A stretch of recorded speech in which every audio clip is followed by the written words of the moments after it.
Welcome back, everyone.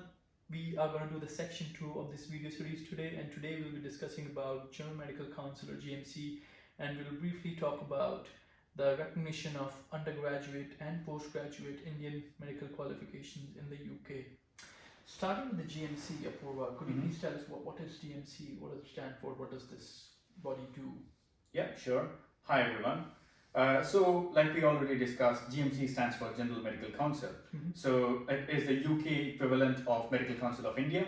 Right. So, GMC oversees most of the postgraduate medical training in the UK and also the registration of doctors working in the UK. Right, that's really straightforward. And if I ask, I've been asked this question several times, is MBBS, which is a primary medical qualification in India, is that recognized in the UK? Okay, so this question has a bit of nuance to it. The reason is MBBS degree itself is recognized. However, if you've completed MBBS from India and also if you completed the internship in India, you cannot directly start working in the UK without registering with the GMC. To register with the GMC, you need to also have another postgraduate qualification or an exam called PLAB. So if I have MBBS, if I've done my MBBS from India and internship, which is called as FY, Foundation Year in the UK, if I've done that from India, to get registered with, to start practicing as a doctor in this country, I need to have GMC registration. Yeah. And to have GMC registration, I need either MRCEM or MRCP or PLAB if I've just done my postgraduate or my undergraduate in India's MBBS. After MBBS, PLAB is the route that most people take. That's correct. So to make it a bit simpler, let's take a scenario. So the first scenario is you have done MBBS from India, you completed your internship, you don't have any postgraduate qualifications, and neither you have given any UK exams like MRCP, MRCO, or whatever. So you just have your MBBS and you want to come to the UK after finishing your internship. So in that case, probably the most straightforward way is to give an exam called PLAB. PLAB stands for Professional and Linguistic Assessment Board exam. So if you want a comparison, so it's something similar to the USMLE exam. If someone wants to go to the US after completing their MBBS in India, they give USMLE exam. Only slight difference is USMLE is a bit more complicated because it has different steps and probably it is also competitive from what I understand. Whereas the PLAB is just a qualifying exam rather than a competitive exam. So if you clear your PLAB exams, you're eligible for GMC registration, and then once you register with the GMC, you're eligible to work in the UK. Fine. So we do need PLAB after our MBBS in India. Okay. That's correct. Okay. And what's the situation with MD and DNB? If I ask you, is that recognized in the UK just like MBBS? How would you explain that?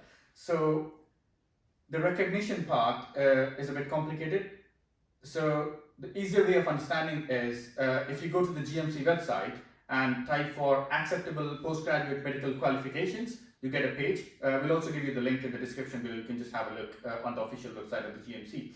But however, on the website, you see what are all the UK medical qualifications or the postgraduate medical qualifications that are recognized in the UK and the overseas qualifications that are recognized in the UK. You find two tabs for the UK medical qualifications and the overseas medical qualifications. In that, if you have a closer look, none of the Indian postgraduate medical qualifications, may it be DNB or MD, is directly recognized in the UK. So the answer is no, you cannot register with the GMC with either MD or DNB alone. But however, if you have a UK postgraduate medical qualifications along with your MD or DNB, whichever it may be a MRCEM, it may be a MRCP, FRCA, depending upon specialty. There are like different Royal College exams. We'll come to that later in the postgraduate structural training in the UK section. But however, if you have a Royal College exam and if you cleared a Royal College exam, you can get registered with the GMC.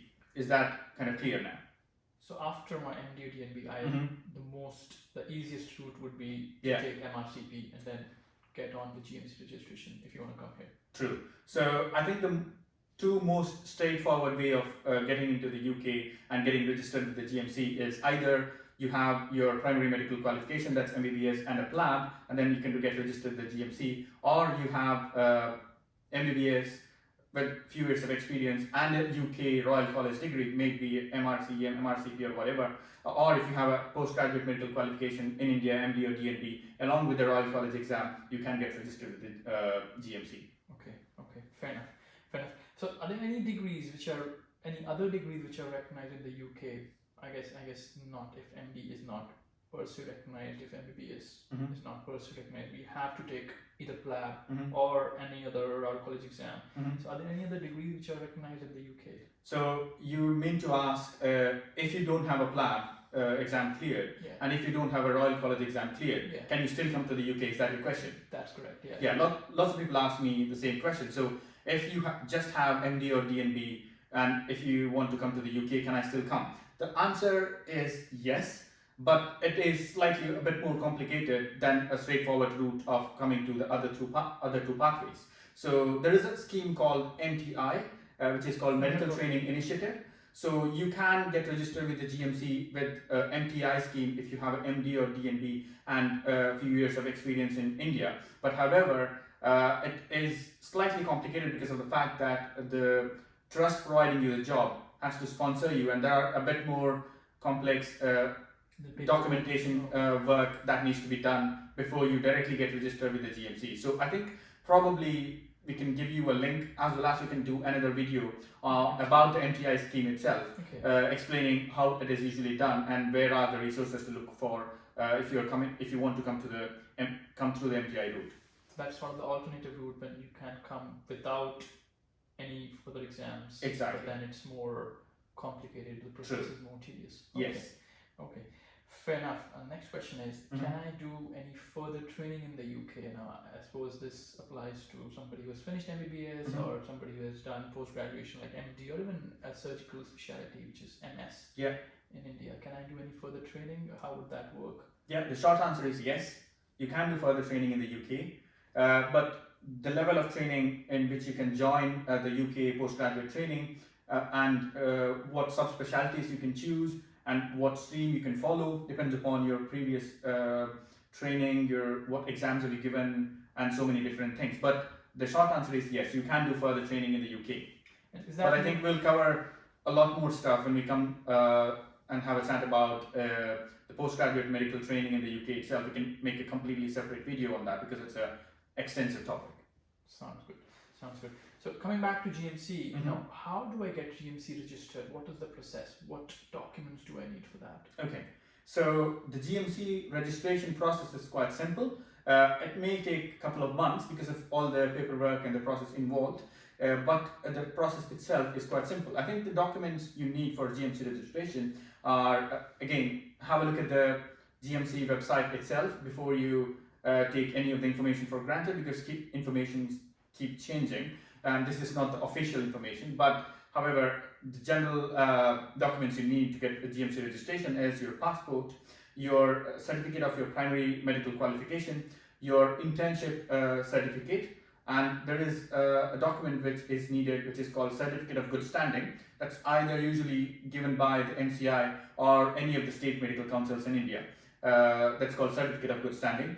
And your PLAB exam results, if you're applying to the PLAB route, or your Royal College exam results if you're applying to the Royal College or the postgraduate route, and your evidence for English, that is either IELTS, or it's also called IELTS, or there is an alternative called OET. It's called Occupational English Test. So if you have all these documents with you, you can apply for GMC registration, and you can go ahead with that. So when you say primary medical qualification, I just want to make sure that means the MBBS. That's your MBBS degree, or even MD or MBBS together if you're coming through. Yes, true. Postgraduate route. Yeah. And in terms of the English exams, now it's quite a big step, and especially IELTS. My understanding is IELTS is a little bit more kind of difficult as compared to OET, but I think OET it's quite expensive to start with, almost 2 times what IELTS costs. That's true. What would you suggest in terms of that? Somebody who's kind of having issues with the English test, should they just go for OET, or any specific training or kind of videos that you would recommend for IELTS? Okay, so again, I think historically IELTS was the only test which was accepted as a standard of assessing the English language, and you need to score average of 7.5 and a minimum of 7 in each of the components. It has like different components called speaking, reading, listening, and writing. However, OET is more kind of job specific. So IELTS can the topics which come up in IELTS is quite random. So it can be anything. So it doesn't matter you're a doctor or a nurse. You just get topic from anything in the universe, anything under the sun. So it can be quite difficult exam, and lots of people struggle with the writing part of it as well. However, I've personally not given OET exam. I've given IELTS. But however, what I've heard from people is that OET is more job specific, or kind of gives you topics which are medically related. So it's kind of easier to clear the OET exam. So I think you can speak to people who have given both the exams or who have given OET, but the general perception I get is OET is slightly easier than IELTS. I think that's all. And I think there are like lots of YouTube videos if you want to learn about how to give English exams, but I don't think it's a complicated process. So if you just see the videos and practice for a couple of weeks, I think you'll be easily able to clear the exams. That sounds good. Do you have anything else to add? I think that's all I have in terms of questions about GMC and things that we wanted to cover in this specific section. I think that's about it. I think if you have any more questions or any specific questions, you can just leave it in the comment box and we can address that in our next video. Thank you very much. Thank you.